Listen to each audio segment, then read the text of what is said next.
Слава Україні! Працює? Dear guests and colleagues, welcome to launch of Ukraine Unfolded. Our goal with this project is straightforward, to move beyond headlines and provide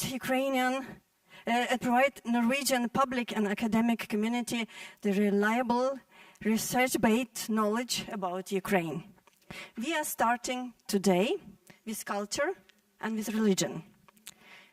These topics are central for understanding Ukrainian identity and resilience we see today. The project is collaboration between the Ukrainian Association in Norway, Ukrainian Institute, and our researchers from both countries. We are grateful for support to Fritt Ord og til Hokodir, and thank you, Alexandra, for leading this project. You have done a big job until now. Of course, it's very, very enjoyable to meet such wonderful guests and wonderful people here and to learn about Ukraine, but this is not our main goal. Our main goal with this meeting is to update Ukraine-related articles in the Great Norwegian Encyclopedia, Store Norske Leksikon, ensuring that accurate and reliable information is available for everyone in Norway. Today is just the beginning. We start, and we look forward for seeing you again in September to discuss politics, and in November with our session on history. Thank you for joining us. Let's begin. I will invite our ambassador of Ukraine, Oleksiy Havresh.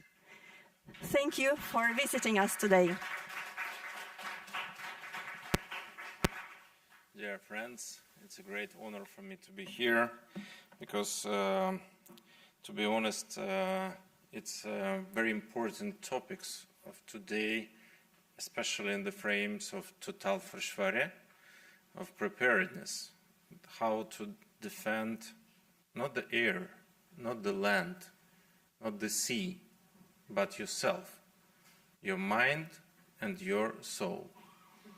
Because it's propaganda and disinformation is a slow poison that can kill you from the inside.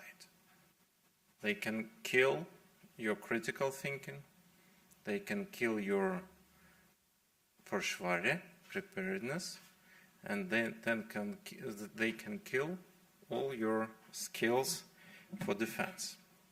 I was a victim of Russian propaganda as well. I grew up in the east part of Ukraine. I'm from Donbass. And I grew up poisoned by Russian propaganda with a great image of great Russian soldier. Very positive, very brave, and very bright. I was so poisoned then that when physical Russian troopers invaded into my city, I do not pay attention. Because I do not feel fear. But why? It's a bright, brilliant, and peaceful Russian soldier from the movies. All of us, a lot of people here grows up on the same movies, songs, until they literally knocked my door and asked me to empty my house. Then then all my dreams and image was broken as a crystal ball. So until summer 2014, I understand how dangerous to ignore the propaganda. So today I want to speak with you about several very important and dangerous topics about the propaganda. First of all, it's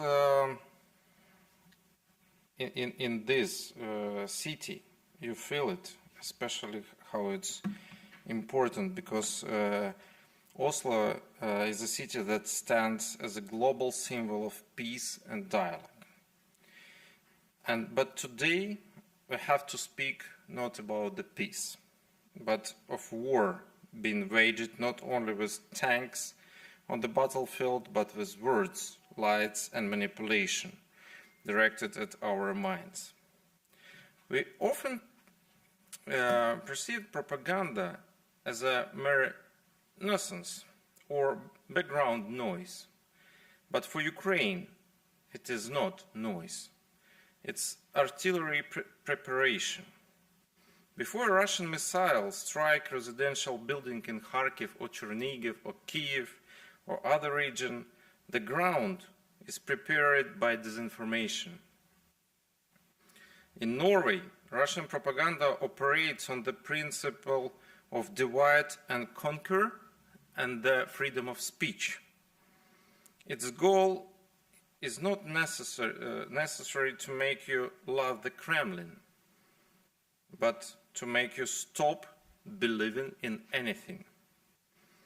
They sow doubt about the necessity of supporting Ukraine, trust Ukraine, inflame social grievance, and attack the very concept of democratic truth.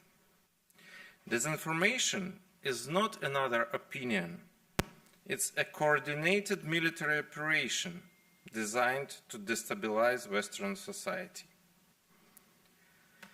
I must now address a topic that remains a blind spot for many in Europe, even in Ukraine, due to a deep-seated respect for freedom of religion. I am speaking about the Russian Orthodox Church. We must call things by their true names. In its current form, the Russian Orthodox Church is not a religion institution. It's not about the trust. It is an ideological department of the Kremlin and effectively a branch of the Russian military intelligence services. Patriarch Kirill has explicitly stated that death while performing military duty in the war against Ukraine washes away all sins. This is not Christianity. It's a death cult used to mobilize a canon myth. We have irrefutable evidence that church structures are used to gather intelligence, cache weapons, and provide cover for sabotage groups. Through its parishes in Europe, Russian Orthodox Church broadcasts the Russian world, Ruski Mir, ideology which denies Ukraine's right to exist and demonizes European values. Using religion as a cover for espionage and war propaganda is the highest form of cynicism. When an institution preaches hatred and justifies aggression, it forfeits its status as a church and must be viewed through the lens of national security. You may ask, why should this concern Oslo or Norway? Russia does not limit its ambition to the borders of Ukraine. Information operations and influence structures, including essential ones, are active in the Arctic region near your strategical assets. I want to remind you about the Kirkenes location. Lies are a virus. If left untreated in Ukraine, they will destroy the immunity of all Europe. Freedom of speech is not freedom to lie. We must not allow an aggressor to exploit our democratic freedoms to destroy democracy itself. Today, Ukraine is a shield. Offer shield to hold firm we need your help. Not only in the form of NASAM system, but in the form of informational gigain and political resolve. We call for recognition of the Russian Orthodox Church as an instrument of Russian state influence rather than an independent religion organization. Increased monitoring of Russian cultural and religious center on Norwegian lands. Investment in media literacy and support for independent investigation that expose Russian networks of influence. Ukraine's victory is not just about reclaiming our territories. It's about returning to a world where a fact matters, where religion is not used to justify murder, and where lies do not dictate the policies of nation. Norway has always stood on the side of truth. I believe that in this invisible but critical battle for the hearts and minds of people, we will continue to stand shoulder to shoulder. Thank you so much, dear Norwegian friends, for your unwavering support, for your trust and critical thinking against the Russian poison and Russian propaganda. Tusen tak. Slava Ukraini.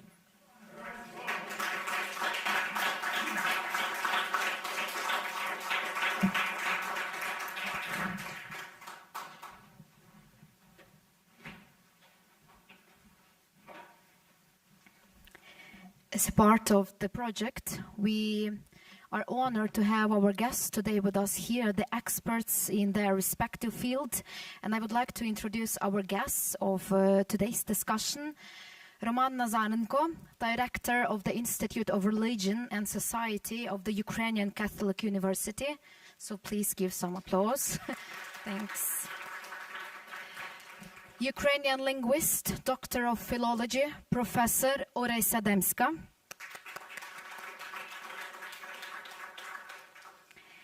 Ukrainian literary scholar, poet, translator. She holds a candidate of philological sciences degree and serves as associate professor at the Department of Literary Theory and Comparative Literature at Ivan Franko National University at Lviv.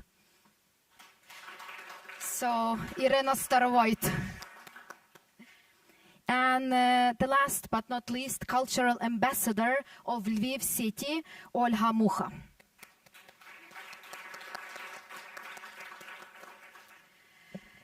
And we would like to start with Roman Nazarenko and religion topic today.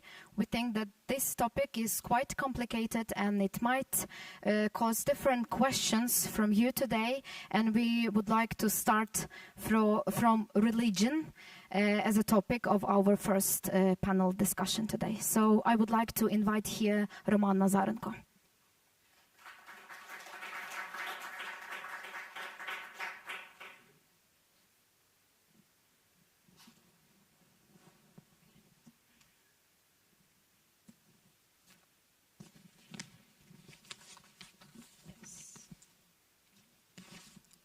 Yes, check. We have the sound. And of course, I'm prepared a bit because, as I mentioned, we think that the topic is quite complicated, especially in the shadow of the historical events that are developing in our country, in Ukraine, these days.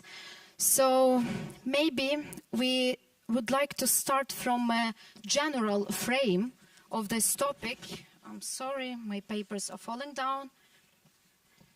But Ukraine is often seen as more religiously engaged than Scandinavian societies, for example, yet it's still also highly pluralistic, I would say. How would you explain Ukraine's contemporary religion landscape to a European audience today? And what key traditions and probably dynamics are important to understand for all of us here? First of all, thank you for invitation, dear colleagues, Your Excellency. Well, starting from the religious landscape, as you call it, I think that there are several terms that will help to understand this, the situation with religion in our country. First, I think what should be understood here is that Ukraine is really pluralistic country in the sense of religion. Yes, we have the Orthodox majority, so we have the biggest religion in our country is Christianity and the Orthodox denomination, but still we have so many different religious groups. We have Christians, we have Orthodox, Catholics, so many different Protestant groups. We also have the strong community of Muslims in our country, especially when we are dealing with the Crimea Tatar aspect. Perhaps we will speak about this later. Also, we have the strong Jewish community and different communities like Armenian Church and etc. So pluralism is the most important point from here, and also it is so common to see in Ukraine when the imam, the rabbi, the bishop, the priests, they are staying together. They let us say during the conferences, during the some public events, during the different events organized by government also, but also think tanks and etc. So pluralism is important. Another point, I think that interreligious dialogue in this case, so I'm continuing this point. So plurality doesn't mean always the good relations between the communities, but in our country we have it. And as I mentioned before, even I can share with you my example that in the Ukrainian Catholic University, in my institution, we are joking that during our events, it's more common to see some mufti, let us say, or imams than the priests from other Christian denominations. So it's so common at our university, and it means again that we are coexist in a more or less peaceful community. Of course, we have some tensions, but perhaps we can speak about this again a bit later. And the third word I think that is necessary to emphasize here is the resilience, because war is, it makes the difference. And for a moment, I can say that we had some tensions before, but after the full-scale invasion, that's the second or the third place. The first of all, and what is the most important, is that different religious groups, they united in this our national resilience, let us say. So what is the most important is to help our soldiers, to help the people, to do as much as possible in order to unite the people, but also to help them in this difficult times. So pluralism, interreligious dialogue, and I think the resilience is the most important terms, according to your question. It's good to hear that Ukraine looks like an example of a democratic country where every religion can find a place, where every religion can find its voice and to reflect themselves.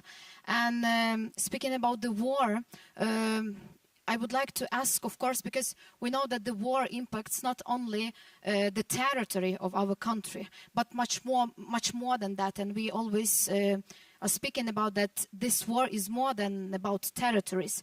So in the context of this Russian full-scale invasion of Ukraine, religious institutions have taken on broader social roles today, not just as a religion, right? So from humanitarian aid to military chaplaincy. So how has the war reshaped the religion in Ukraine today and changed their role to the public trust? Yeah, that's actually important question, but at the same time it's complicated. Why? Because we have several aspects that are completely new for the world. For example, when we're dealing with you mentioned chaplaincy, we have the great example of Islamic chaplaincy, and my main field is, let us say, Islamic studies, and I'm always in the dialogue with different scholars of Islam. You have studied it like 10 years, right? Islamic or Yeah, more or less, more or less. And you know, quite an expertise. dealing with the Islamic scholars, I'm always talking to them that we have this example. And well, it was in Islam in the first centuries of this religion, but still, for a moment, we have even not just Islamic Muslim chaplains. We also have the Muslim battalions. What is important, and that's just an example. For sure, it works the same with Christianity, and we have also the special council, special institution that are gathering together the chaplains, and they are thinking about the strategy, how to cooperate with each other, and how to be in the dialogue, and how to appreciate the different needs by soldiers. For example, I remember the story when one Greek Catholic priest once called me and asked me and told me the story that one Muslim soldier, he saw one Muslim soldier, and it was the Ramadan, the period of fasting. He asked me, what should I do? Is it allowed for him to eat this or that? So, when it is so close to the front line, it seems that those kind of questions, they are not on the first level. But the idea of the chaplain is to be as much as possible, as close as possible to the believers, and that's just an example that we are taking care not only, the people of our own confession or denomination, but we also, it's not even, these roads between the confessions and the denominations are not so clear right now, because people concentrating, again, as I mentioned before, on the resilience, because the most important point is we are fighting, let us say, because we want to remain as the country, and we have this rule, and that is why that's, let us say, unites our country. Also, how religion shapes this landscape. It's also important to mention that religion, and in our country, it's not only about the rituals, it's not only about the sermons, but it's also about, as I mentioned again before, being with our people. And it's not only the work that you can see, but it's also working not only with the soldiers, but of the families with the soldiers. And, when, let us say, the husband or the father of the children is far away from home, so sometimes people concentrate more on the battlefield and the guys or girls who are involved in the battlefield, but their relatives are staying at home and they are waiting, and in order to support them, so religion plays a significant role in this case. So working with them, trying to help them, trying to support them from the psychological point of view, but also with kind of events, groups, and working together. The same with those who lost their husbands and the fathers during this terrible war. So religion, again, is important. The one thing I also want to add, especially because we're in the Europe, that unlike the many Western countries, secularization is not so made not so a huge effect on Ukraine. We can see in many European countries that, again, because of the secularization, the religion is like thrown away from the public discourse. But in our country, it's in contrast, and the religion, again, it's really present in the public sphere. So that is why, if you want to deal with the, let us say, issues dedicated to Ukraine, you need to deal with the religion, because according to the last statistics, 7 from 10 people in our country call themselves religious. I don't want to say that all of them are extremely practical. There are so many people who call themselves religious, but in the sense of culture, connection, not as the theological connection. But still, 7 from 10, I think it's more than enough. And but also, just as the brief emphasis here, it's, again, it doesn't mean that they're also, all of them are practical, but I use these 2 beautiful terms to explain it. It's the same with Europe. We have also, especially between the youth, we have these 2 categories: belonging without believing. So people sometimes belongs to different communities, but not so really involved, I mean, in the sense of spirituality or theology, and also believing without belonging, and belonging without believing. So it means that people say, well, I don't integrate in this or that community, but I believe in some kind of energy, some kind of idea, let us say. So anyhow, all these categories are still in that 7 of 10. So that is why, again, what you need to realize that religion, if we have war, so it means that religion is extremely involved in these processes. Exactly. I would like also to say that we are willing to get any questions even during our conversation, just to make it more active and more interesting to you. It's not just me who is participating in this conversation with Roman right now. So if you have something related to the things that we are discussing right away, just please raise up your hand, and we are open to any questions. I think Roman is open to any questions to answer. He is an expert here today. But speaking about the war, right, and we see that today religion has been something more than just the ideology, and today this is some social process for helping Ukraine to identify. I mean, not help, we are identified already and we know who we are. But religion, the same like the literature and language, which we will be speaking about today, and art, it's still the quite important segment of our country, and being an independent country and knowing like what kind of future we would like to build up for our country. And but also, as you said, we have different religions, right? So a lot of people, and given Ukrainians' religious diversity and complex history, because we know that the history of our religion is not so easy even now, would you say that religion today, is it something that that works as a force for social cohesion during the war, or is it something that still carries the potential for tension between people? How do you see it? Your questions are not so easy to answer, but I will try. As a religious scholar, so I'm a theologian, first of all, I need to say that religion is about the people. It's not about the angels or pure ideal, persons. So it means that we have the tension. If you're talking about the different religions, it's also the possibility of kind of tensions. But I think in our country, and we can speak about this later, but I think that in our country is for sure it's more to unite than the opposite. You also mentioned in your question about this again, the role of religion, and I think that despite the several tensions that we have in our country, I think that this potential that religion brings to the people is playing the huge role, and that's more or less, I think, what unites. Despite their different religious perspectives and different, involving in different denominations.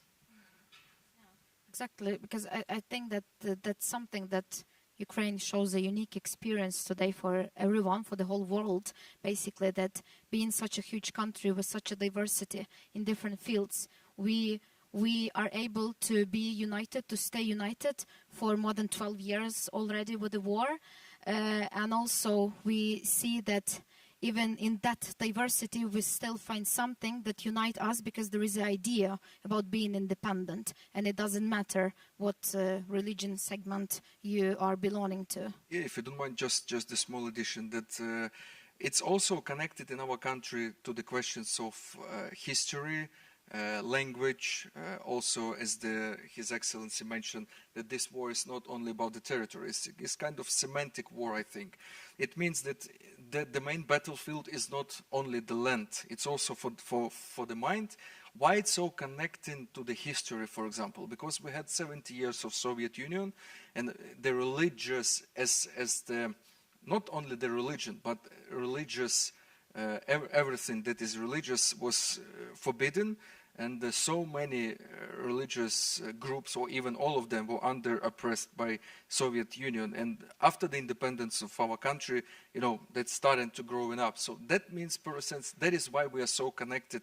It's not only about pure theology. Again, that's all interconnected between all these aspects. Again, identity, culture, language. I think my colleagues will add about this a bit more. And speaking of, you're saying after getting free out from the Soviet Union and also being an independent country, and following the establishment of the Orthodox Church of Ukraine and granting of the autocephaly in 2019, there have been not only institutional changes, right, for Ukraine, but also shifts in identity. That's actually what we are speaking about here. So how has this affected internal dynamics within Ukrainian Orthodoxy and its connection to national identity? Yeah, the question of presence of Orthodox churches in Ukraine is perhaps one of the most important for a moment.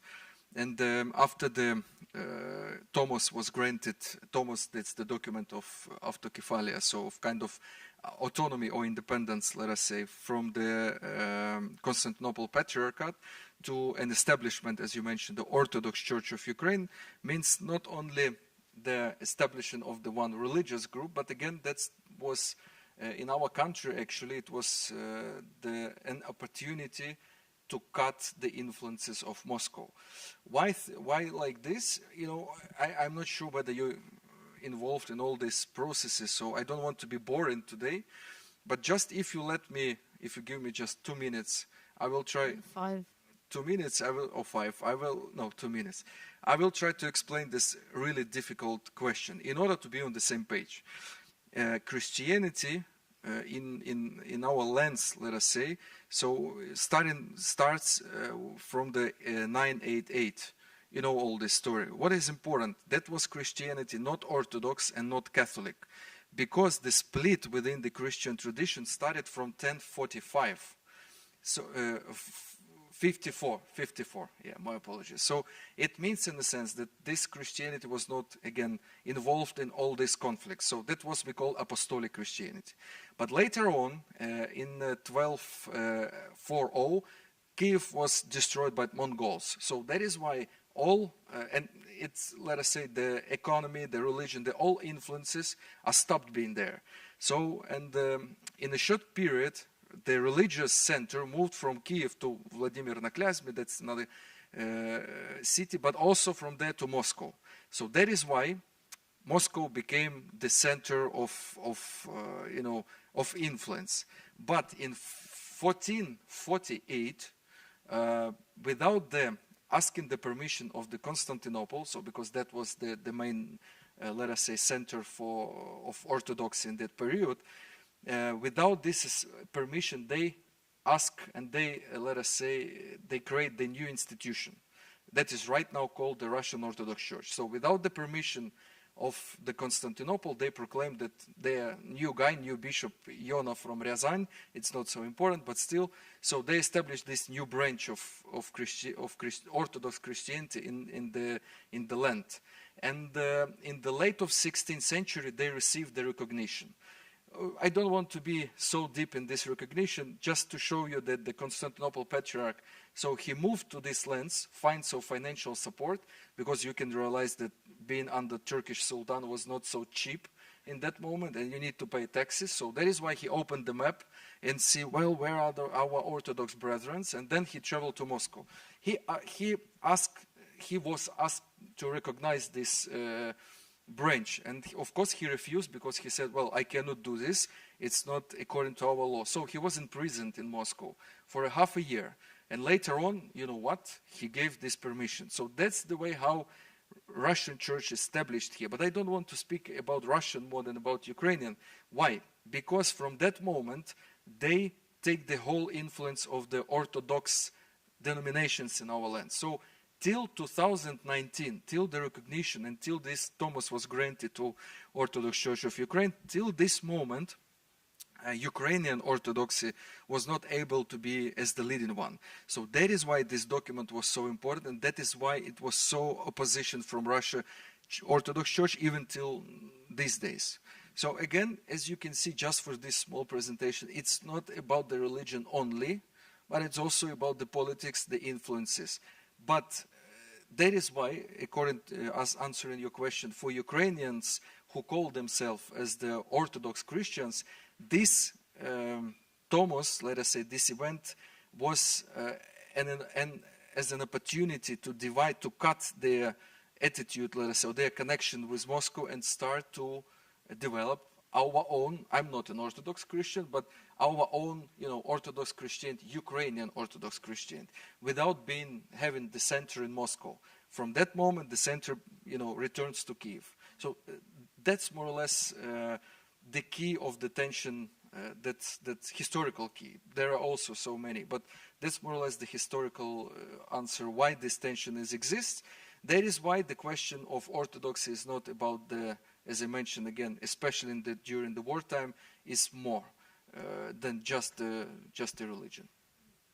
That's actually also proves the fact that Russian war machine, it's much more than just a weapon on the front line. And also we speak about that they are using propaganda, all kind of information, religion, language, literature, art, all possible directions in order to impact Ukrainian identity, in order to change minds of Ukrainian people. So speaking about the religion and Thomas, like you said, so it's still important because it means that now we are free to choose. Now we have our own way of independent religion, which also is an important part of independent country for us. In this case, I remember the post on social media, the former mufti of all Ukrainian Muslims. So actually right now he is in army. So he stopped, he had an opportunities not to be involved in war, but he stopped it. He's been the governor of Muslims, and he decided to be, as one of the soldiers in our country. But I remember his post on Facebook, and he said, well, because we had the huge discussion about the Thomas in our country, and he said, I'm so angry that everyone talks about this Thomas. It seems that we do not have Muslims in our country, Jews, Protestant, Catholics, but as the Ukrainian citizen and as the head of the Muslims of Ukraine, I appreciate the Thomas, and I think that this is the question not only about the religion, but the question of national security. So that, in a sense, was really, again, for me, emblematic in a sense, that shows that despite the religious differences, we realize how it is touching and how it is significant to our country. I agree. So unity is our power, but it's quite interesting and fascinating. Personally, for me, I don't know what about you, dear audience here, but Ukraine is not commonly associated with the Islam yet Muslims communities, right? But particularly Crimean Tatars have deep historical roots, right? Ukraine is also one of the few European countries, as you mentioned earlier, with an official Muslim military chaplaincy in Ukraine, which is fascinating because I personally didn't know that before our discussion with Roman. So maybe, and as you are a Muslim expert and you have done a lot of different researches about in that topic, in that field, so what role do you think the Islamic segment play in Ukrainian society today, and especially during wartime, and especially when it's so important being united at these hard times for us? Yeah, I was trying for this day to feel what is the Norwegian attitude to this religion, and I guess I need more days to get it. Yes, but what I want to mention that sometimes Islam, or usually, I don't know, it depends on the region, but usually Islam is like the synonym of kind of danger in Europe. It's the difficult, again, discussion. But why I mention this? Because, and why the question of Islam in some countries of European countries are so complicated? Because most of the European countries, they have only 70 years of Muslim presence in their countries, except Spain or different regions that they had this more. In our country, we have 10 centuries of Islamic cooperation, engagement with the Ukrainian Orthodox or Catholics or Protestants. So what does it mean? It means, that's the first question, that why is Islamic presence is not a tension in our country. The second point, that we are not talking about the Islamic or Muslim minorities as it is in Europe, but we are speaking about the indigenous people. Crimea Tatars, that sometimes, even when I was in Qatar and speaking with one of the guys from the parliament, and I said, well, you're pretending to be the leader of Islamic Ummah. How about the Muslims in Ukraine? Why don't? And he said, Muslims in Ukraine? No, Orthodox, you mean? I said, no, Muslims, even indigenous people. And from that point, he started to ask like tens and tens questions. So I think that's extremely important point that we need to emphasize, because Muslims, and especially Crimea Tatars, they play the essential role of our, Ukrainian identity. What is also important to mention that when we are dealing, I'm originally from Crimea. I remember, so that is why this question is important for me. But when we are dealing with the Crimea Tatars, Ukraine is the only one place for them to have this rule, or to have this self-recognition as the nation. So that is why I think that from this point, just as the point of the departure, we can say that Islam is an integral part of our country. We have different branches of Islamic communities, but they are, let us say, not even more or less, but they are in a dialogue between each other, but also in a dialogue with different communities. So that is why this question is not as the matter of fear or kind of danger. Even now, I think that after the full-scale invasion, the Crimea Tatars are opening more and more for the Ukrainian society. And also, I think that this religious group is in the most danger after the full-scale invasion, because 90% of all Muslims that we have in our country, they are actually was located in Crimea, then in Donbas region, and Zaporizhia, Kharkiv. So that's the territory that, on these territories, some of them are not temporary and not under our control. So that is why you even cannot say how many Muslims do we have right now. Before the full-scale invasion, it was almost 1 million. I think even for such a huge country, I think it's more than enough. So Islamic question is not an issue in our country. Is the same question as the different religious groups. The same. I'm not expert in Judaism, but the same we have with some Jewish communities, like Hasidic communities, because some of our lands are plays an important role for their religion, like Mecca or Rome or Jerusalem. So even for them, some of our regions have this like holy land for them. Yes, thank you. Once more time, if you have any questions. Yeah, I see that we have a hand there, but maybe someone can help me with the microphone, or... Yeah. No, I'll... Erlan has a strong voice.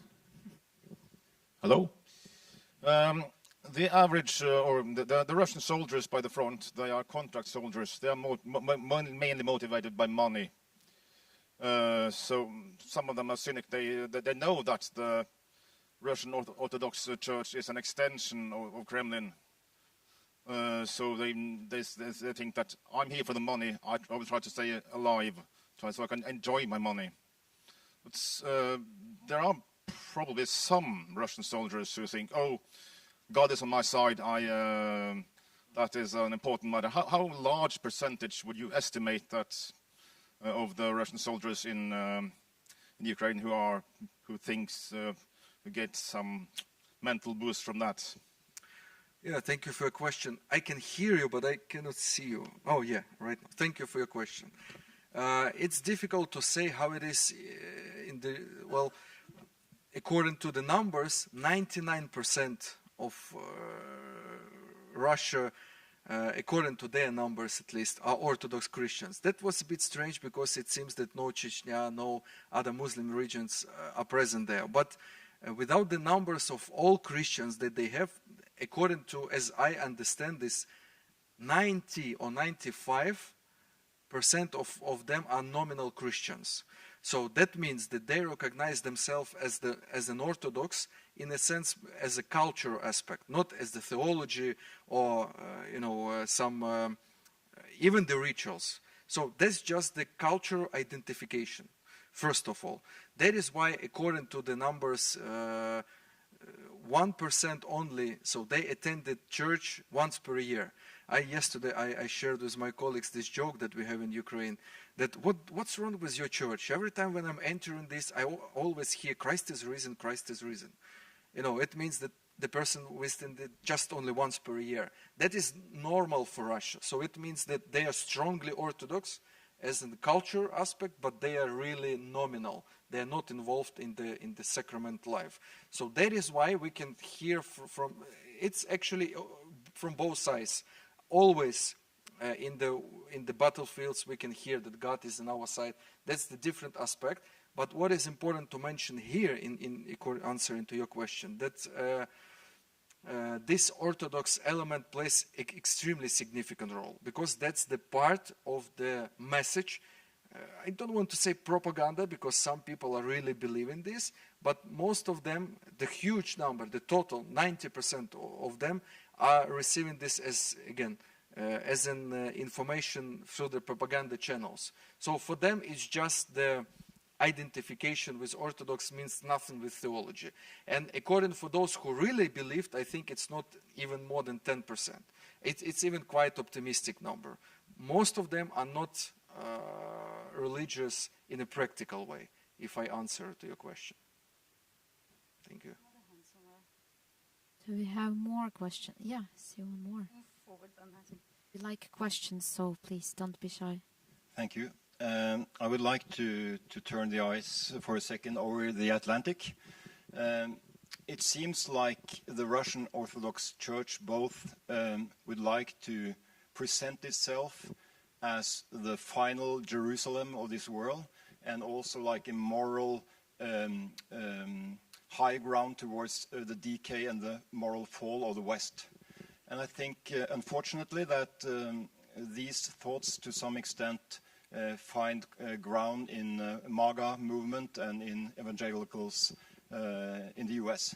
So I wondered, has there been any like ecumenical, how to say, fronting from Ukrainian Christians towards American Christians, sort of to try to fix some of the misunderstandings?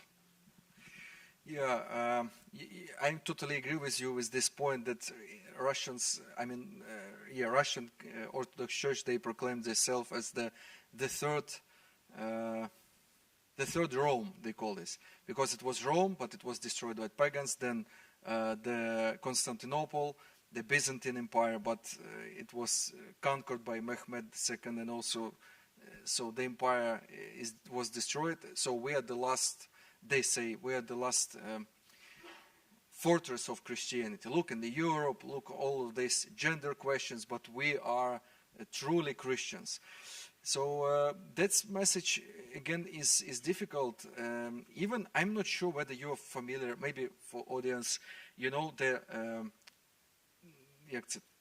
Три богатыря. So that's the really famous Russian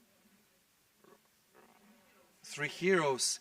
Really famous Russian cartoon, but I saw the stories that those guys are not actually the Russians, but I'm not historian in this case. Why it is important? Because even in this cartoon, I mentioned some interesting moment that even those three heroes, they went once to Constantinople to save the Byzantine emperor because he was in trouble. So every time when their neighbors are in trouble, the truly heroes starting to defend their smaller brothers. So totally agree with this point, and this is part of the argument. And actually, as I heard in Europe, visiting the different advocacy meetings, that some of the European, especially as I saw this in the Netherlands, that one guy asked me the question, and he said, well, but look in our society, look at the gender issues, the bioethics issues, but Russia is truly, they stayed on this Christian ad fontes, I call this Christian ground. So even in some Western countries, this element is important. About the connections with the United States, as I understand from your question, we have different tracks. First of all is the Protestant track, so they are really in a good relationships. Even in my city in Lviv and even in Kiev, but mostly in Lviv, I had some courses in the Protestant seminary, so they are open for non-Protestants. and they are supported by the United States, as I can feel, and they have a lot of exchanges, and also the lectures, the meetings, the Zoom connections, but also traveling. So I'm more than sure that they represent the truly picture of the situation. Talking about the Greek Catholics, so that's like more than 10%, but it's not too much in our country, but the voice of Greek Catholics are important. Greek Catholics is the Catholics actually, but that who are completely involved in the Byzantine, the Orthodox rite. So they have the connection with the Pope. So that's another window, let us say, to West, but not only Europe, but also because of this church have the connections to Chicago especially, and another important cities in the United States. So we have this connection. For a moment, as I understand that there is a kind of tension also, because the Russian Orthodoxy is working there extremely, I don't want to say successful, but extremely active. They're extremely active there. And I'm not I don't know about your context, but normally they are trying, even in Europe, they are trying to build the parishes immediately in the moment that when heard, they realized that some Ukrainian parishes establishing, so immediately should be established their church. So that's how they work. But my experience in Amsterdam and Paris that I see, their propaganda is working. But still, answering to your question about the United States, we have the connections. Mostly because of the Protestant groups. Actually, they are quite successful in our country because their main audience is youth. So, and I can see these meetings, this prayer, they're always attractive, but they're working with the young people. And so that's perhaps why they're so successful. But I'm talking about mostly the so-called Third Reformation. So we do not have too much like Calvinism or Lutheran Lutheran as denominations, but it's mostly about the evangelical or Baptist, but this lines of denominations of Christianity. Last one. Yeah, there was one. Thank you very much. I am a central member of the Labour Party of Norway International Forum, and we discuss a lot about your wonderful country with grievance and with really sorrow of these things happening.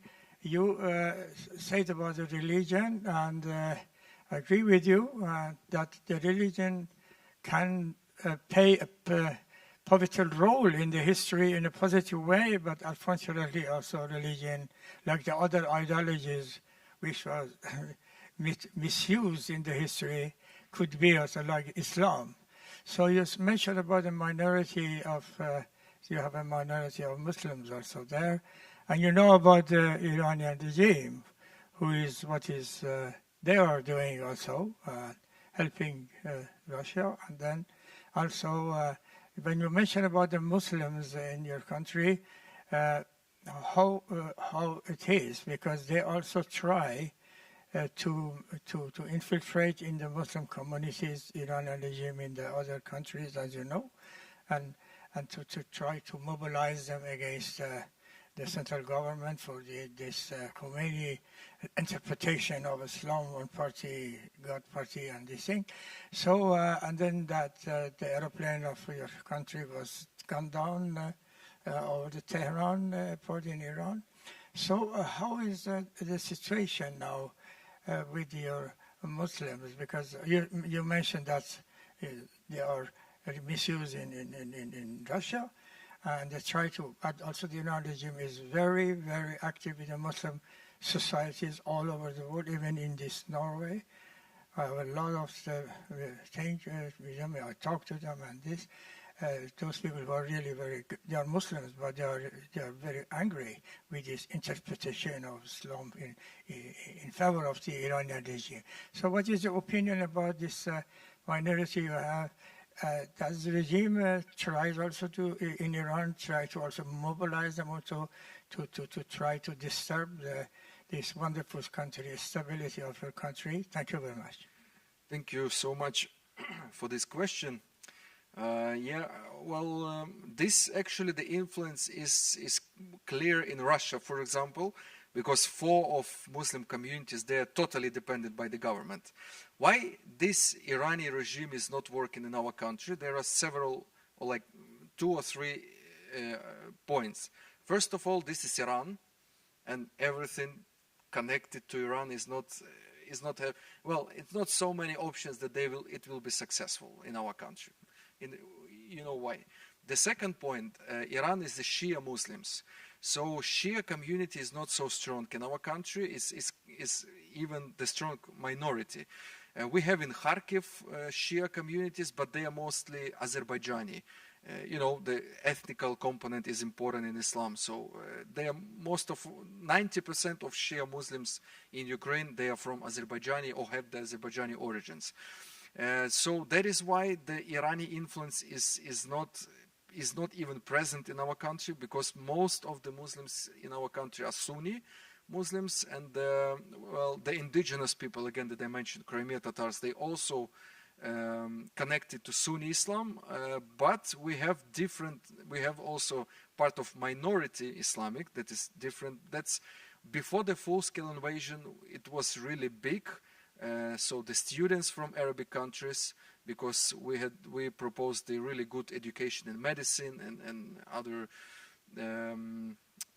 medicine and law, so our region was quite popular for them. But after the full-scale invasion, they returned to their countries. So that is why I think that Islam in our country is really involved, again, as I told you, into interreligious dialogue. It's more important for them to be, even one of our mufti, so he wears our traditional clothes, Vyshivanka we call this, and you can see, even if you Google, so you can see in the national dress with the Islamic components, and he speaks fluently Ukrainian. He is like, singing Ukrainian songs. That is not really common for Muslim leaders, even in Europe, but in our country, again, the national identity and national connection even sometimes plays more role than the religious, affiliation. So that is why I think that Iranian influence is not here. Some of Muslim groups, some of them, they have the support from Gulf countries. It's true, from United Arab Emirates and also from the Saudi Arabia. But that influence, that's more or less financial support without, let us say, some ideological point.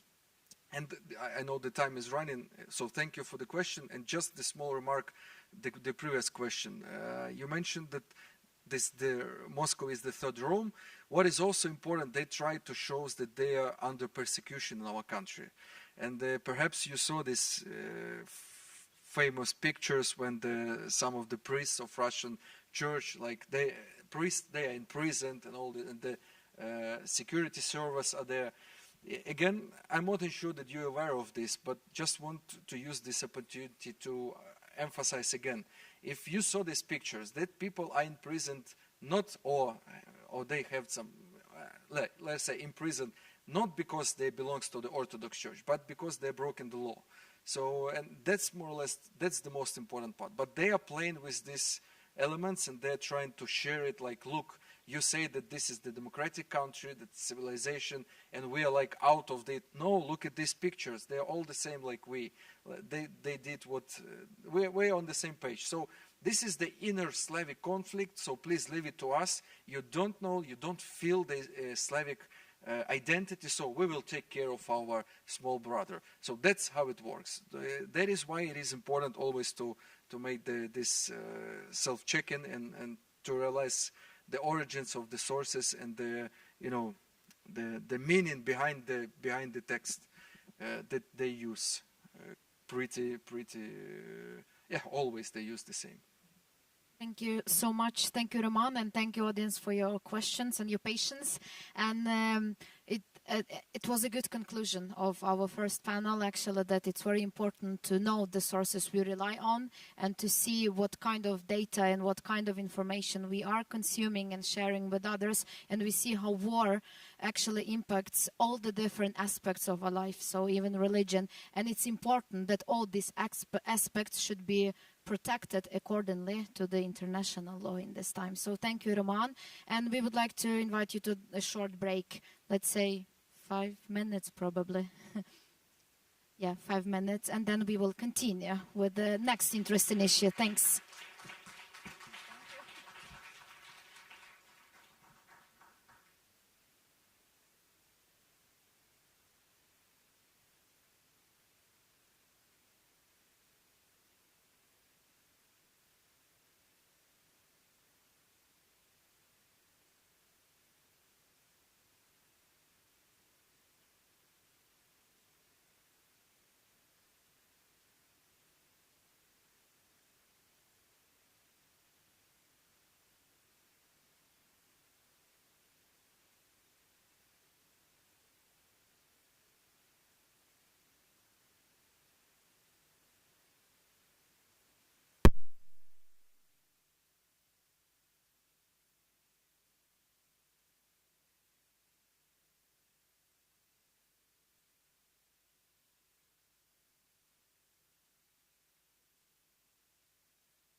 2, check.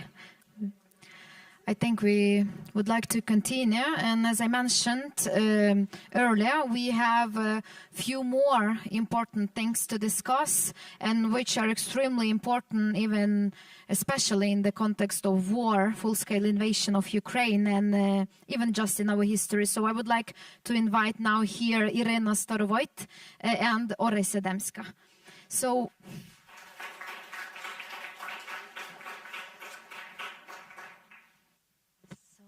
I'm sitting in between, but still I think that the main focus is to our experts today.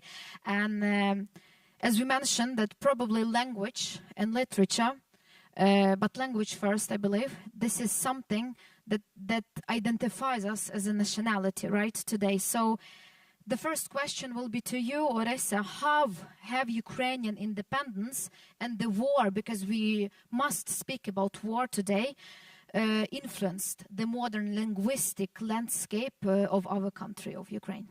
Thank you very much. We don't have sound.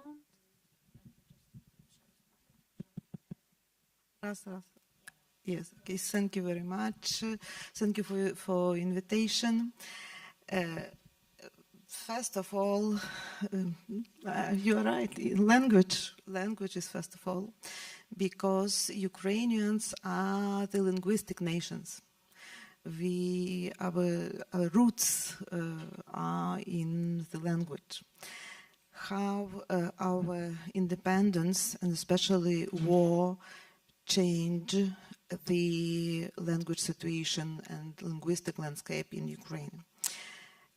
First of all, before the date of independence, 1991, we received our independence, but 2 years before, 1989, we adopted the law on language in the Ukrainian Soviet Socialist Republic.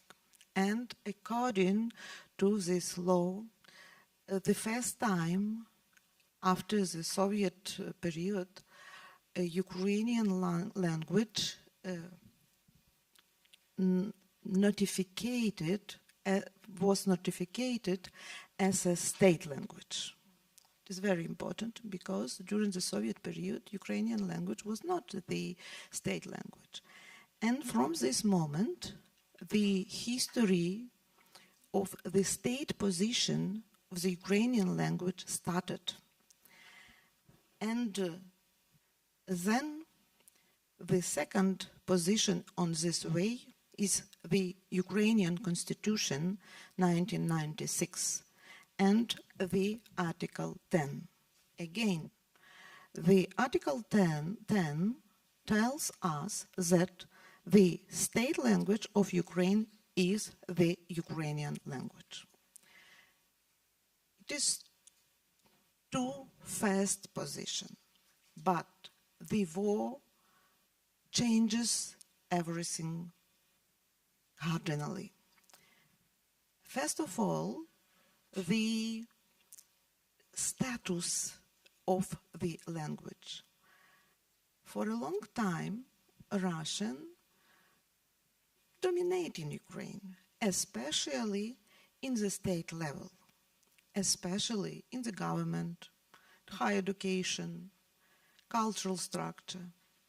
But during the 25 years, I suppose, the first 25 years of the 21st century, the situation changed.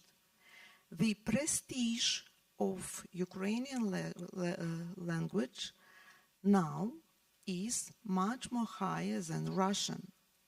If you want to be Ukrainian president or work in Ukrainian government or in Ukrainian embassy or in university, etc., you must know Ukrainian language.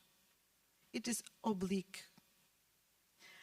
And the same very important point, the 2090, 19 law on supporting the function of the Ukrainian language as a state language. And according to this law, two innovation we have just now. First of all, the National Commission on the Ukrainian state language standard. It is, I suppose, the language ministry. And the second one innovation of this law, the language ombudsman. And again, these two institutions support, first of all, Ukrainian language or the state language. And the Russian language now in Ukraine has some role and not the main position, no, not the high position.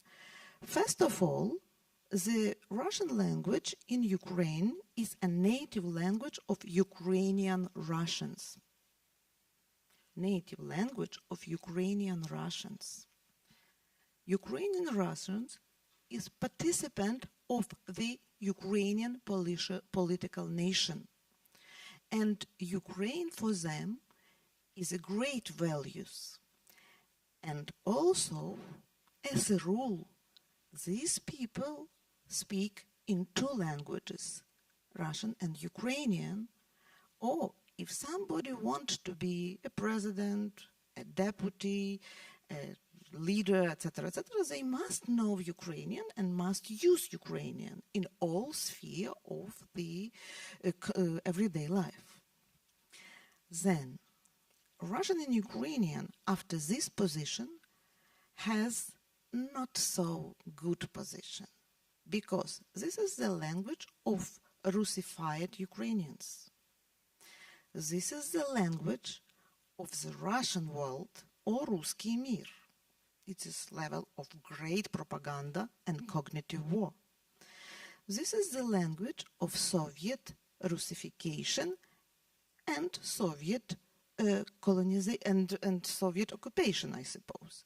Then this is the language of colonization. This is the language of war criminals. And this is the language of international communication in the country, and all this country in the list of happiness situates in the end of this list. We must understand that Ukrainian is multi-linguistic society, and we have a state language, and this is the main language, and this is the greatest changes from 1991 till now, especially after the high skill invasion became. Yes. The second position of the linguistic landscape of Ukraine, we have language of an indigenous people.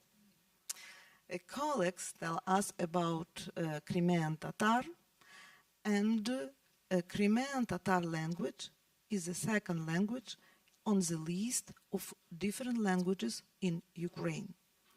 Also, we must understand that Crimean Tatarian, first of all Ukrainian, are the main participant of the Ukrainian political nation. The third one position, language of international communication. When we look at the Article 10 of our Constitution, we have such notion. The state promotes the learning of the language of international communication. In 1996, the Russian language was this language of international communication. But now, this is the English language. Then we have national minority languages, languages of our region, region, yes, and European language and foreign language. This is our linguistic landscape. Such a variety, right? So, Yes. and we were speaking about the religion and now the language, and we see how the huge is diversity of Ukraine in the different aspects. So we see that. So it proves also that the social and political status of our language has been changed, has been revisited, and now we see that as a key element of our independence, right? Yes, yes, language is a key element of our independence, and it is the main thing of our re-identification. We must re-identify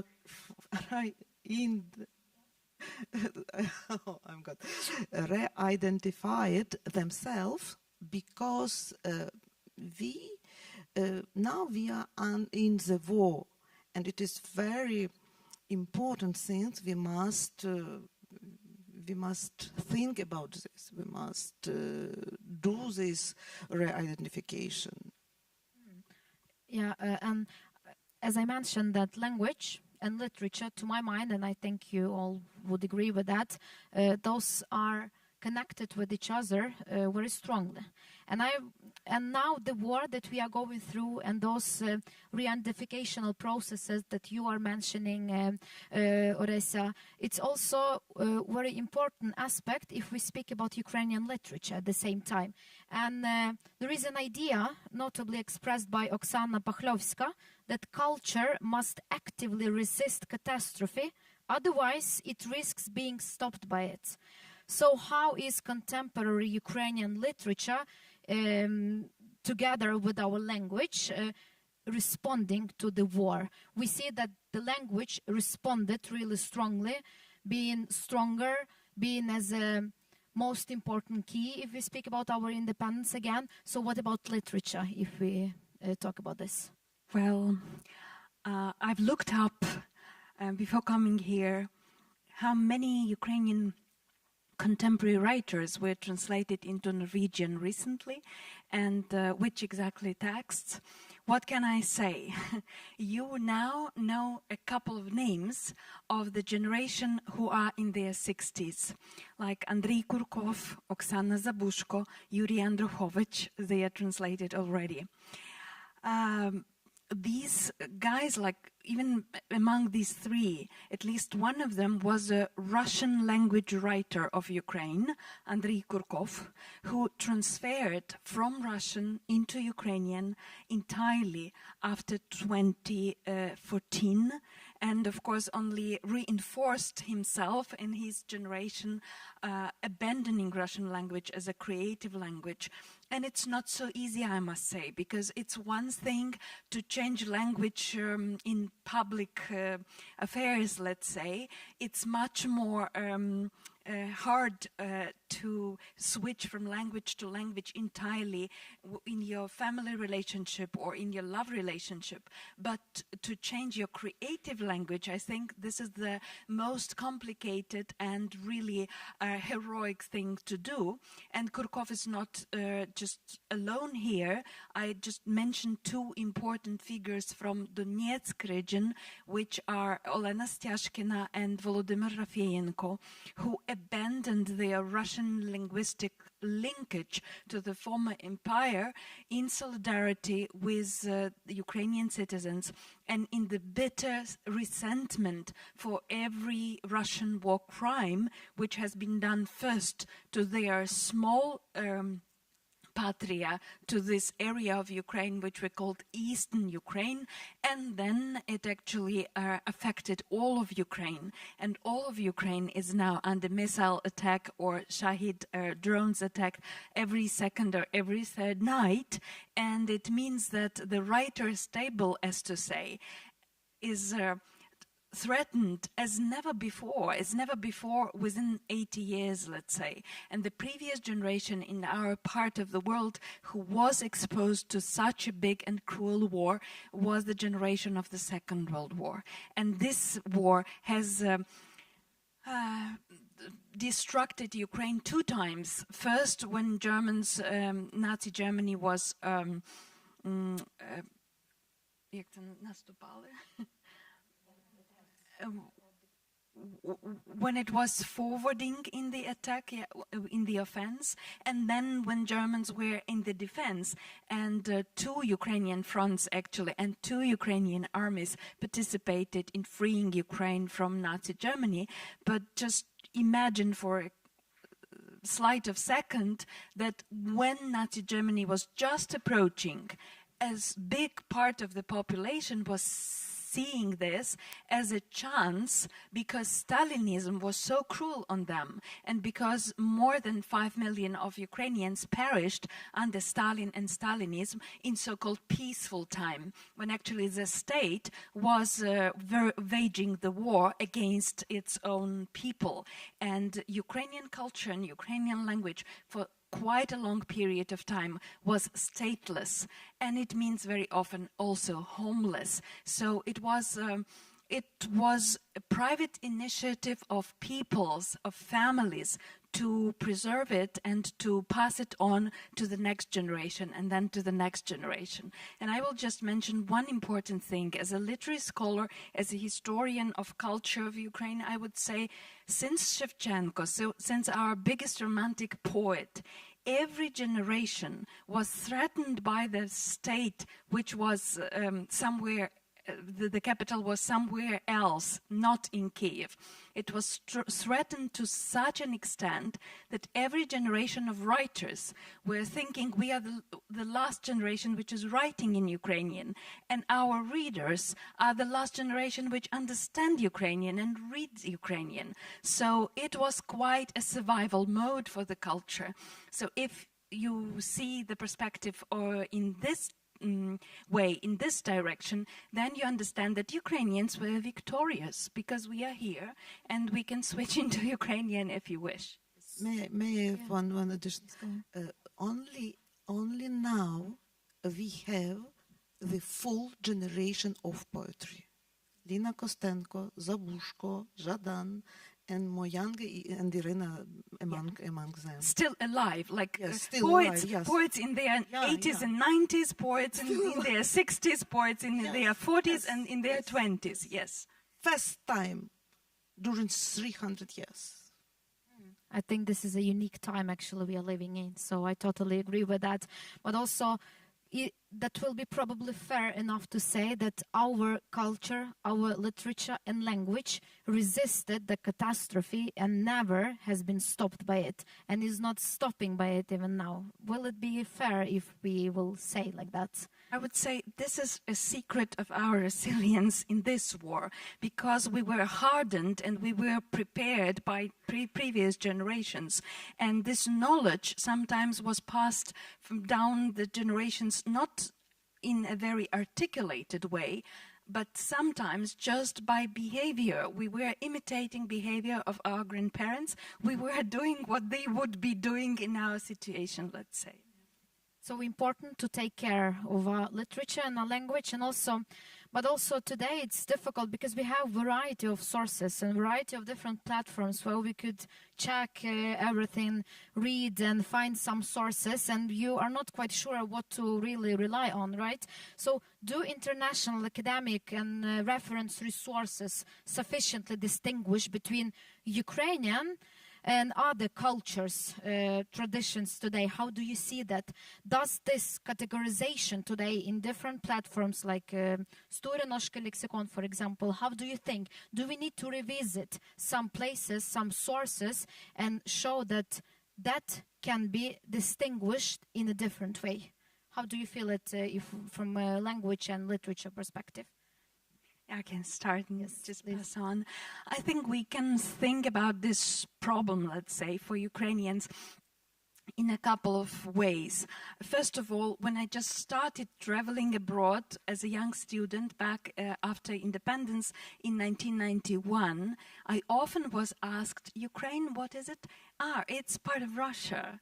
or people who were very kind and nice on different conferences and seminars were readily switching into Russian if they knew it, just to please me, just to make a nice thing to me, even didn't knowing that actually they are offending me. Another thing which is important is that there is this level of let's say, plain correction. There are very many errors, there are very many unintentional mistakes in the international attribution or in the international explanation of Ukrainian affairs, of Ukrainian subjects. Today I had a very pleasant experience at the National Art Museum here in Oslo, because I have been through the main exhibition and I was very attentive what I'm seeing around. One of the things was the icon, the 15th century icon of Boris and Gleb, two first Ukrainian saint martyrs who were martyred in Kiev back in the early 11th century. And I read the explanation and it was perfectly correct. It mentioned Kyiv, not Kiev. It said now Ukraine. It translated precisely, and not only translated, but spelled the names in correct way. I was positively astonished and very happy, of course. But I assure you that this is not like this in every capital in Europe, and not even mentioning the capitals outside of Europe. So we have a long way to go.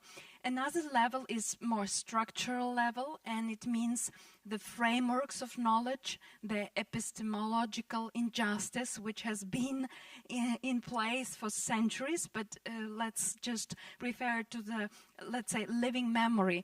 Last 50 or 60 years, very often, people who were in Slavic studies or in regional Eastern European studies were looking at the region by the monopoly of lenses which were produced or proposed from Moscow. And this is true. Things Ukrainian very often were counted as Russian if they were good, and were counted as provincial and outlandish when they were not important or bad. So very often when you were talking about, let's say, some crimes or negative things, oh, that always were Ukrainian. But when it was Sergei Korolev, the great the great architect of the first cosmic flight within the Soviet Union, it was never mentioned that he's Ukrainian. It was never mentioned that like probably 1/3 people in the Red Army fighting the Nazi were of Ukrainian origin, because they were drafted immediately on the Ukrainian land, because it was exactly on the Ukrainian land that the big battles were taking place. And just 4 to 5% of Russian Federation actually was occupied by Nazi Germany. 100% what was Ukraine was occupied by Nazi Germany for more than 3 years. And when you think about all this, you understand that structurally we need to go a long mile. But the third aspect of this is this timing which we have now. A lot of things now are changing, and there is a demand to change out of solidarity, maybe out of empathy, sympathy, and even compassion. But it's not very institutional, let's say, and we have to understand that, for example, Ukrainian community now is to be found almost in every country around the globe, bigger or smaller.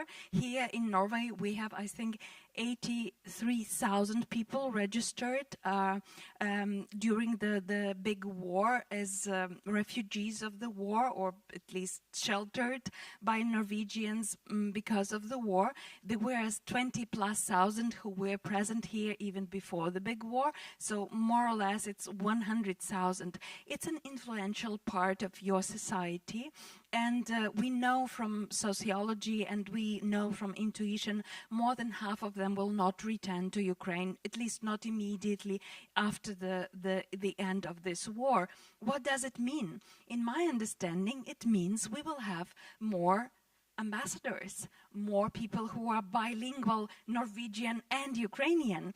They will be translators in very literal way, but also in symbolic way. So Ukraine and Norway will be closer than ever, maybe that much close as we were 1,000 years ago. If I may, from a language perspective. Yes, not even from a language perspective, in general perspective. We must understand that just now we are in the cognitive war.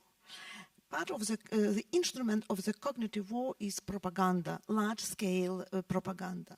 So, if we want to explain my society, for Ukrainian society, what does it mean to be Norwegian? Explain or discuss about Norwegian history, etc., etc. I must look at Norwegian through Norwegian lens, and vice versa. If somebody wants to discuss the Ukrainian history, to tell its own society about Ukrainian, you must see at Ukrainian through its own lens. We don't need any medium, because we are so clever people to work directly each other, to learn our culture, for Ukrainians Norwegian and vice versa Norwegian Ukrainian. It is very, very important things in general, in level of the language, in level of the literature, in level of the religious, in level of the culture in general. Thank you. Maybe I'd like to return to you, Irena, and speaking about the war in literature. How do you feel? How does it look today, the Ukrainian literature? Is it a mirror of the events that are happening in Ukraine? Or are we trying through the history we are going through today, through that experience, painful experience, are we trying to find the new ways of thinking in that literature field of Ukraine? How do you see that development? Yeah, I think that the war, besides all, is also a great university of life and conveying your experience. I think the wrong understanding, the wrong intuition was that when the big war starts, everything else just stops or freeze or collapse.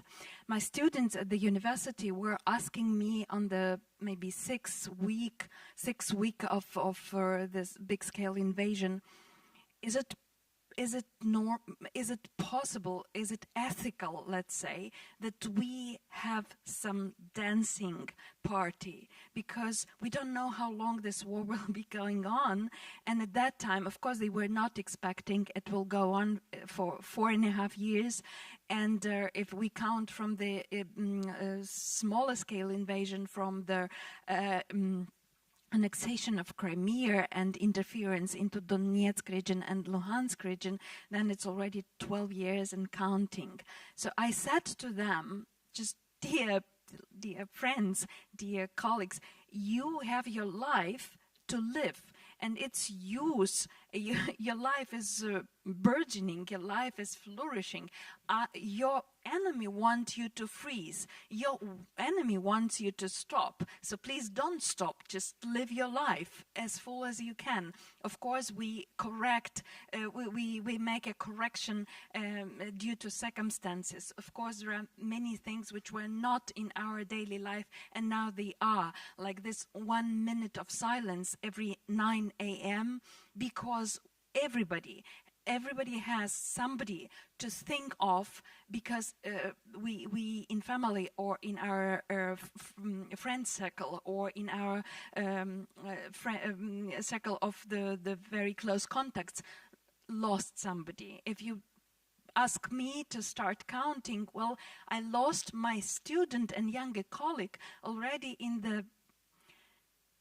on the February 20, 2014, when so-called the Heavenly 100 has been shot in the downtown Kiev nearby Maidan on Institutska Street. And he was such a bright mind. He was historian, trained historian and sociologist, graduated from Lviv and then graduated from the PhD program at Warsaw University, attended CEU, Central European University. The sniper who shot him was not even 1/10 of his brain and of his intelligence. How disproportionate it is that there are incurable, irreversible losses in our culture. But I think because of that, our younger generation now understands that they have to live just more than one life in order to cope with all this, in order also to rebuild Ukraine afterwards. And when we're speaking about culture, about literature, it's important for social cohesion. It's important to Ukraine as nation, Ukraine as living community, to understand what is happening to us and to be able to articulate the experience. And literature very often gives this common ground, because very often the writers of today, they are not just writing, I don't know, on the computers or on their cell phones. They are most of all listening to the people, listening to people's stories. Like Ostap Slavinsky with his project, which was called finally ABC of the War, or the Dictionary of War. What was that? He was not authoring these stories. He was one of the volunteers who was at the receiving end of our internally displaced persons, and just listening to people and listening to people and listening to people. And then he understood that so many important things were shared with him that he actually wants to convey that. And he started to approach people for the permission. Can I tell your story? Will you be able to share it not only with me but also with some readership? And many people said, yes, I want the story to be recorded. Yes, I'm not a writer myself, but if you can convey, please convey. And then Ostap asked other friends who were before writers or who were just aspiring writers, try to listen attentively. Let's do this together. And there is this collective project which is now translated in more than 20 languages already and counting.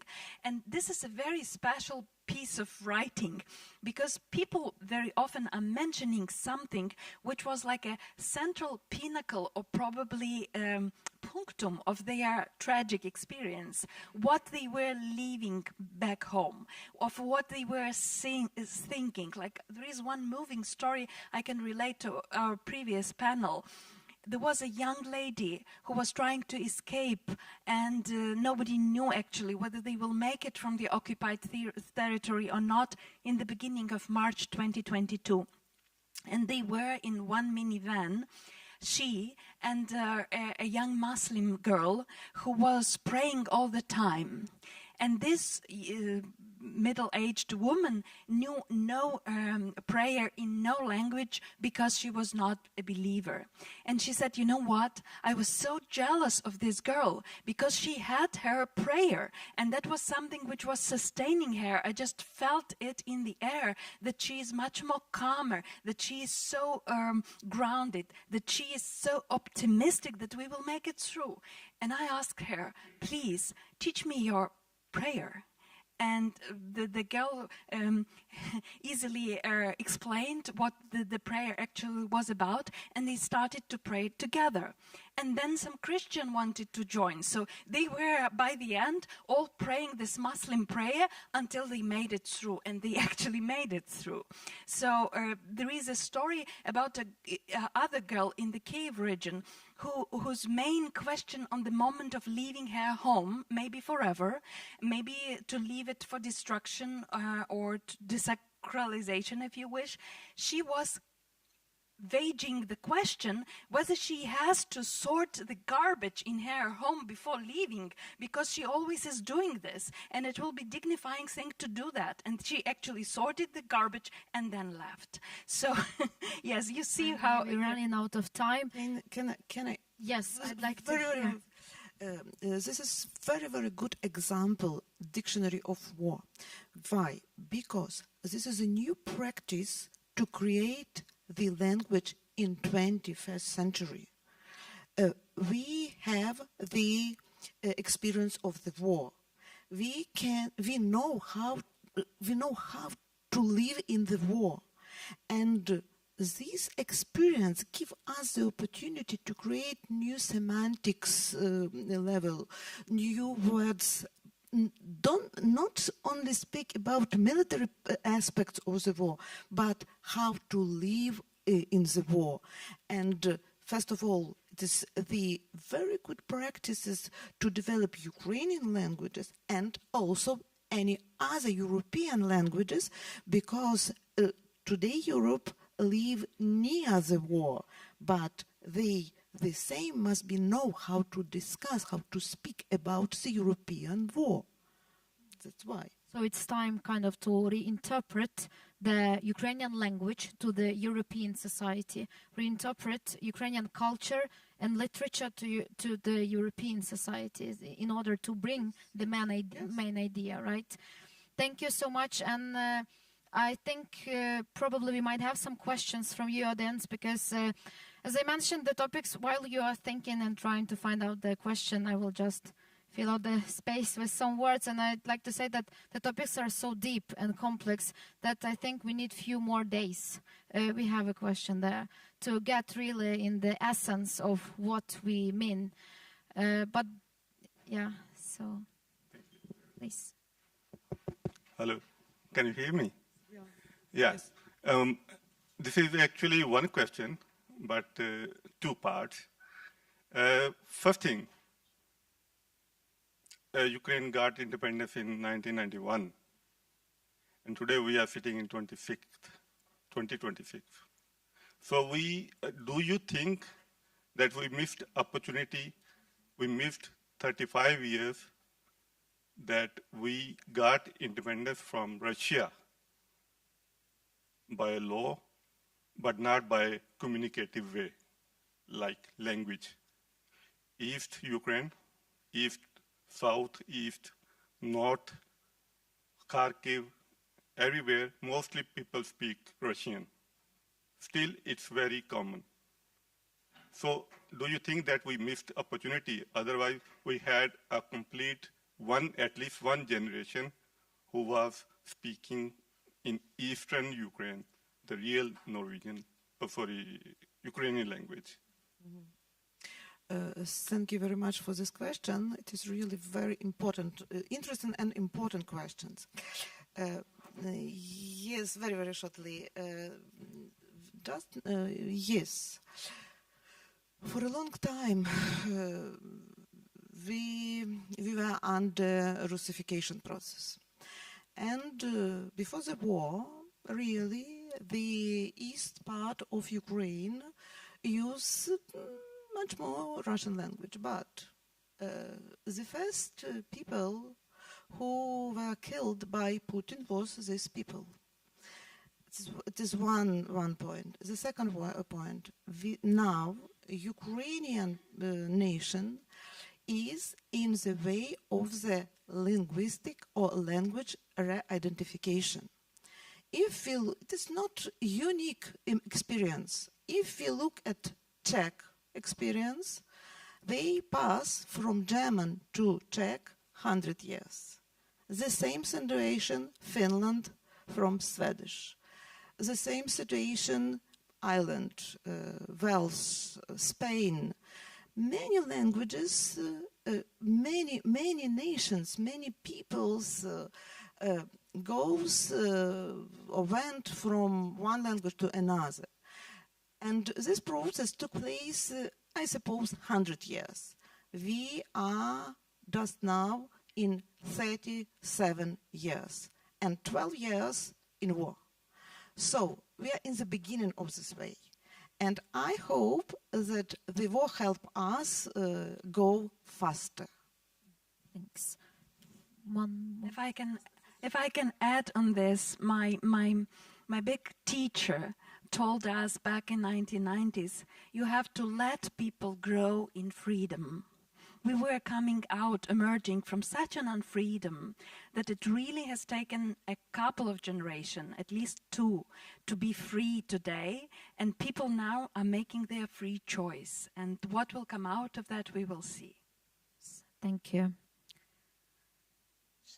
More questions? No. Okay, if not, then we suggest to take short art break. So yeah, thank you our guests. Thank you, Irena, Oresa. Thanks a lot.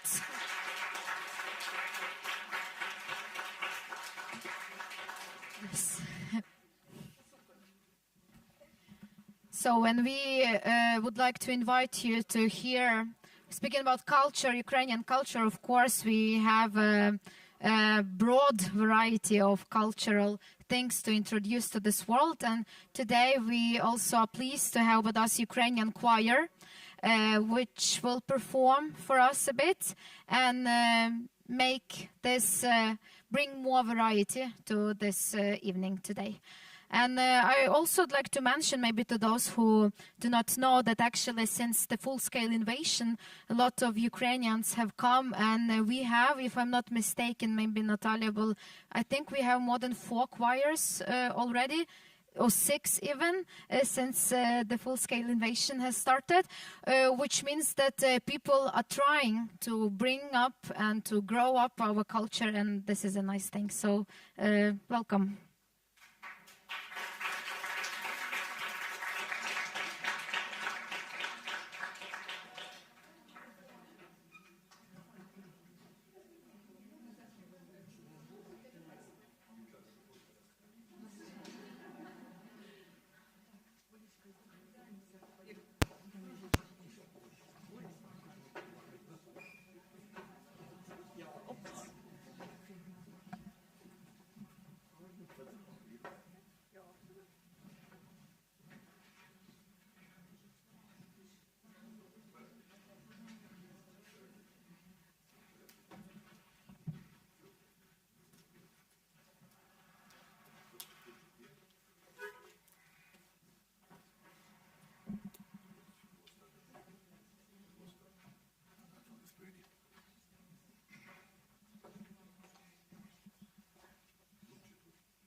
Thank you. And we have a short time, but I hope it will be enough to discuss the key things that we think are important visual art of Ukraine. And so I would like to invite here Olha Mucha. And yeah, as we are speaking about art, so we will have our discussion will be with a bit of visualizations. But before we start something showing to our people, I have a question to you. How do you think? What does our Ukrainian culture and art recognizable in the world? I mean the stereotypes, because there are a lot of things that people think that, yeah, we definitely know this comes from Ukraine. Why it's so? And how do you feel? Should it be like that? I mean, hello? Yeah, hello. I mean, how dare you ask this question after such a brilliant artistic intervention, right? I think that's first thing. And that was such a lovely experience yesterday to join your rally. First of all, because of singing. Second, because I found this beautiful tradition of also reading poetry. And I think that this is an answer in itself. Ukrainians are those people which are always singing, right? Some people drink and then they fight. Ukrainians drink and then they sing. That's a stereotypical, and I find it brilliant.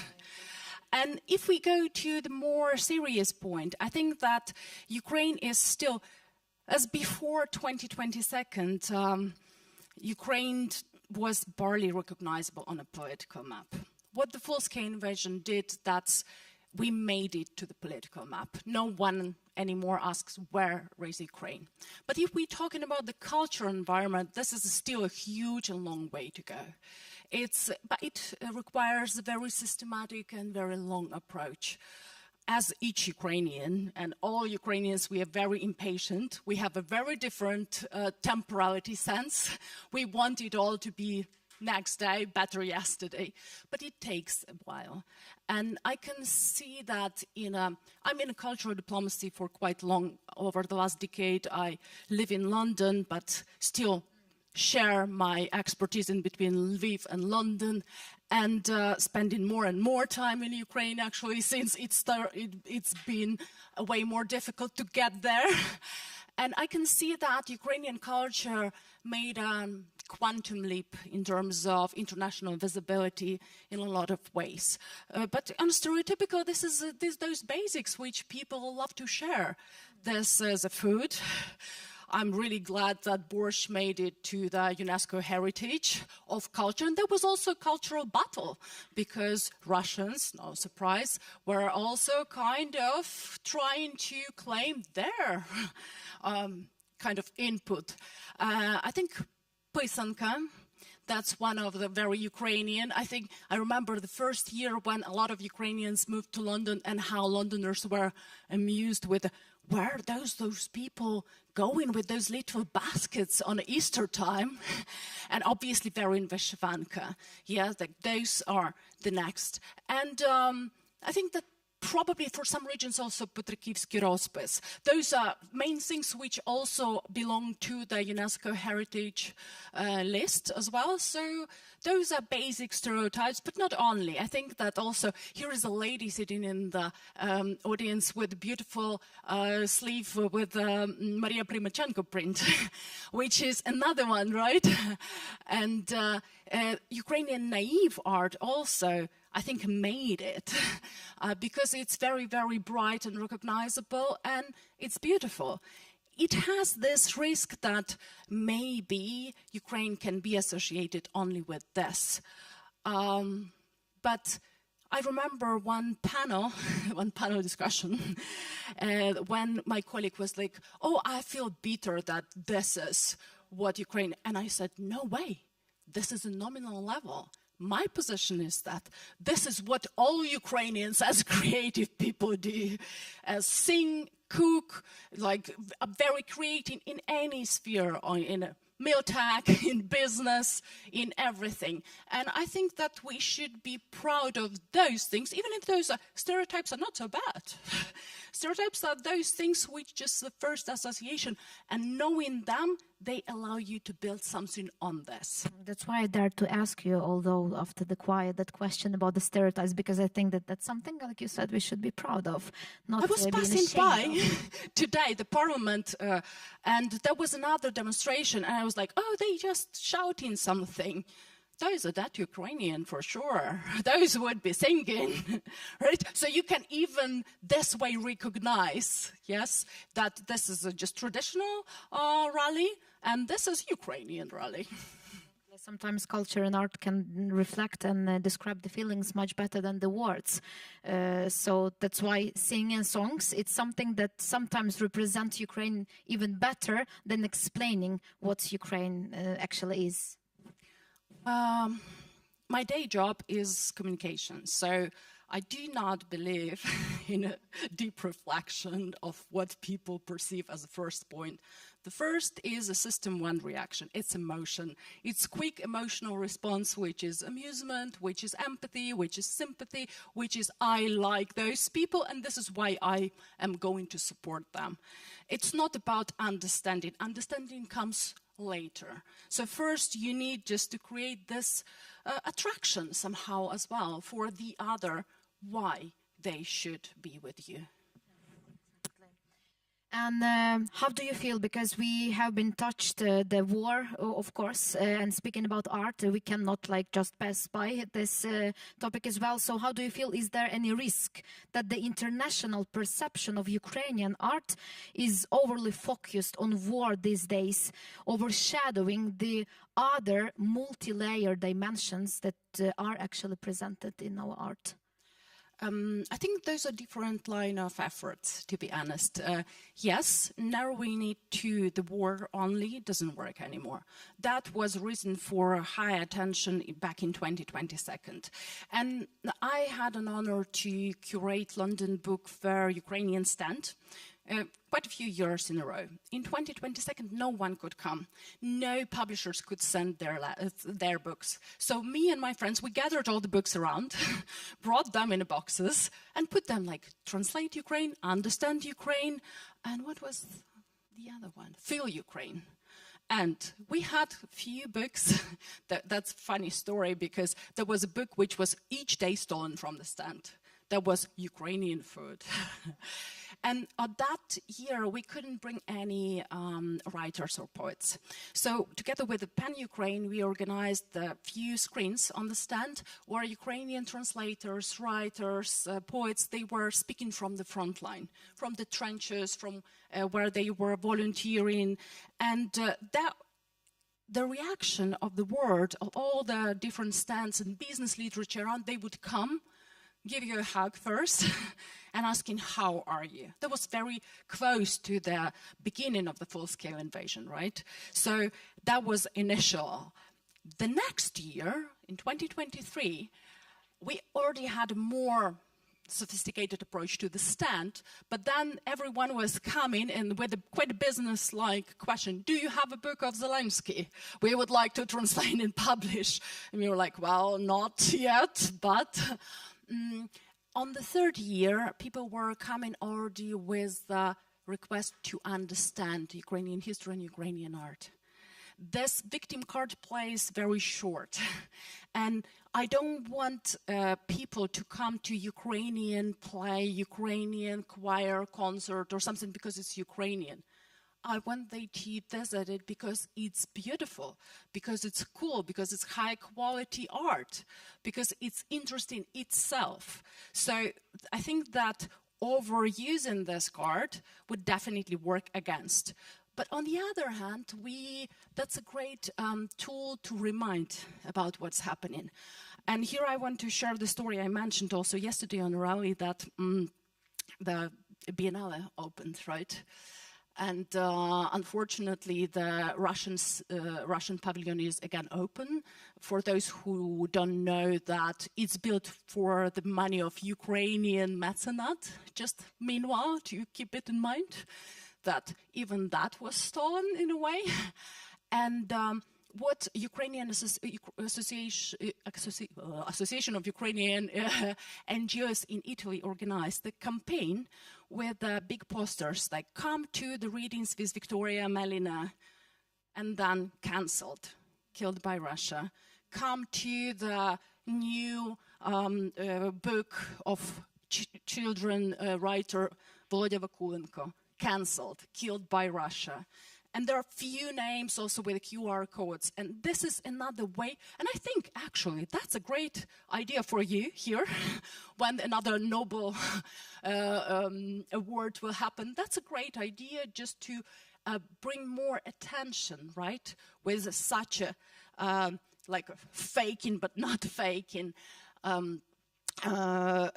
events. And the key element on a Ukrainian stand is this origami deer by Zhanna Kadyrova, which is called now, it got the second name, internally displayed person, because the whole monument been evacuated from Pokrovsk when the front line came closer and closer, and made this whole tour over Ukraine, but also later on their way to Venice through Europe, visiting Paris, standing in front of the parliament in Brussels, Prague, and so on. And it's a key element there because you can't pass it by, you can't get in without seeing it. So even people queuing for the tickets see that. And the name for the whole installation is the security guarantees, which is referring obviously to this origami fragile promises of Budapest Memorandum. And here you can see how on a multi-layered way something what can be just a beautiful form, because Zhanna Kadyrova, the author, she works very beautifully with different textile and different materials, sometimes not usual, and how it can be also political message on the other level. Some people will read only the last one. Some will stay on the first step, and I think that's enough. So how do you think, and maybe you can give us an example, few more projects that you maybe have been working with that help to change the international context and perception of our art in the international arena? And also, how do you feel this perception of Ukrainian contemporary art, is it changing today from folkloric to historical images that we are used to see in some old and outdated sources to more complex language of art and more complex, like you said, multi-layers things? What else can be done from our side, from your side, in order to push it even more forward? I feel a bit weird with talking about visual arts without showing it. Can we please show one of the videos? I have a few short, maybe at least one. Yeah? Yes, please.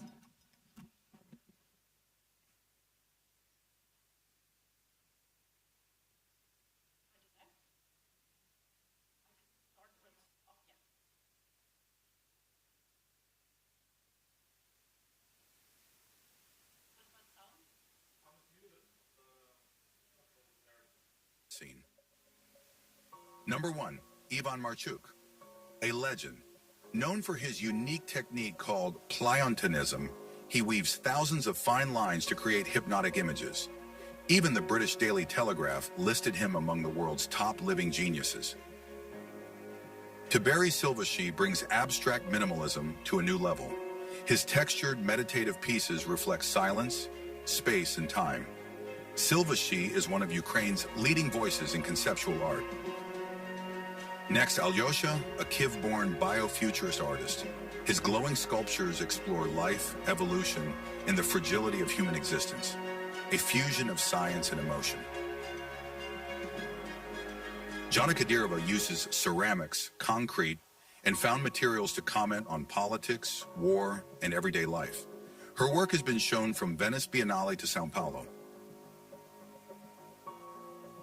Masha Reva merges fashion, identity, and nature. Her hand-drawn designs have appeared in collaborations with brands like Kenzo and Vogue, a modern symbol of Ukrainian creative power. From surreal lines to futuristic dreams, these artists shape Ukraine's modern cultural identity. Which one inspired you the most? Drop a comment and don't forget to subscribe for more creative discoveries. that's just a glaze, right? Those are 5, but I can give you just right now, like, 30 more, which are based on you can see the origin, right? You can see that Vyshyvanka is not something old school from grandmother. This is the living body. This is the vivid reality of Ukrainians. And if you go in deeper, you start reading the different color schemes, different ornaments, which are the DNA. This DNA code of the different regions with something what is most essential from there. And it's not only about that. And this is definitely not what is the first just. We started with stereotypical, and this is definitely not stereotypical, right? And I was absolutely amused when yesterday on this expert meeting, there was a lady who was so aware of Kyiv Art School, of Boychukism, of Alahorska, and of the whole big modern tradition of Ukraine, which half of it was really hidden, abandoned, or relabeled as well. Do you have maybe like a key takeaway? Like what can you recommend to the people that are sitting here? Where can we go? Where can we find the information to open even more our unique Ukrainian art and so distinguish in a way? Well, that's you only need a desire, right? But sometimes you need a bit of knowledge. That's true. With that would be my dream that in the eye of storm, this big modernism exhibition would come to Oslo. And I bet that the locals would find such a lot of resonating in imaging, in coloring, in a lot of shapes. And here is about this relay, by the way, very important story. That I've been participating with the project Wounded Culture. We are documenting the damages of Russian deliberate attacks on museums and cultural heritage, recording, making a 3D, so you can just put those VR glasses and walk through the museum when it was before Ruski Mir coming and after them visiting. And that was a part of this big modernism exhibition in Cologne, in Ludwig Museum. And happily, they had one Ukrainian curator hired for a year. They desperately wanted to help Ukrainians and didn't know how. So they hired one curator from Odessa. And that was the best decision ever. Because she didn't know what to do. She walked through their funds. And the exhibition actually grown twice.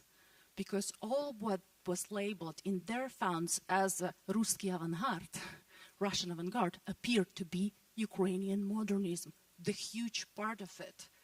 Malevich, Alexandra Ekster, and a lot of other very recognizable artists, but they are sometimes even in the world art history like homeless or relabeled, like Ilya Repin, which was from Ukraine, which was Ukrainian, which was drawing all the Cossack history and everything. Obviously, for career reason and other reasoning, he was also painting the portraits and everything. But ask anyone, even from Ukraine, if Ilya Repin, where he becomes from. This is just a big way to go. And that's such a beautiful example that Irina mentioned, that was labeled correctly. And indeed, that's not the usual story. But now on internet, there's such a lot of great things.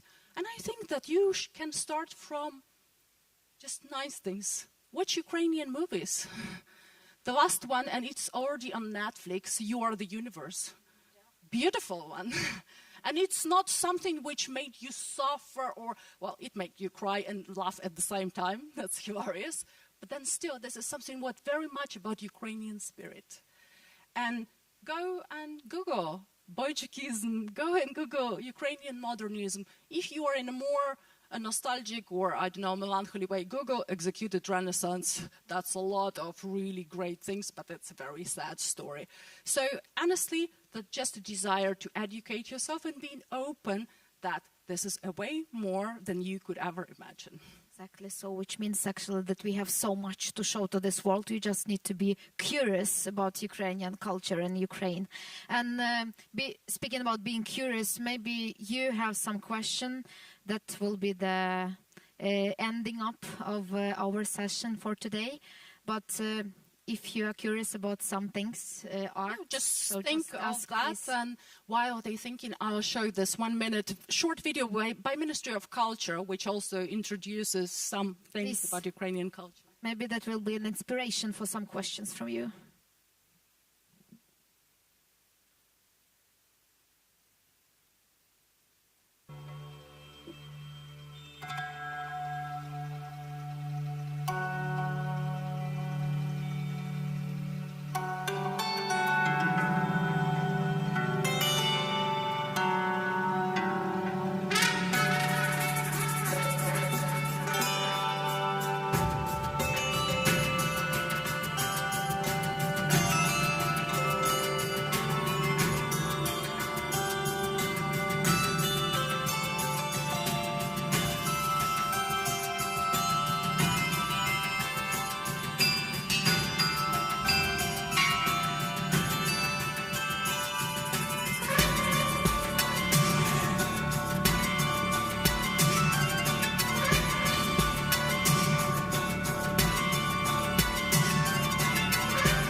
Yeah, thank you. So as you could see that here is this state-level cooperation with Google Arts project. So it's more and more digitalized, and you can have a class, and obviously, and you can't avoid it, when the war ends, you visit in Ukraine.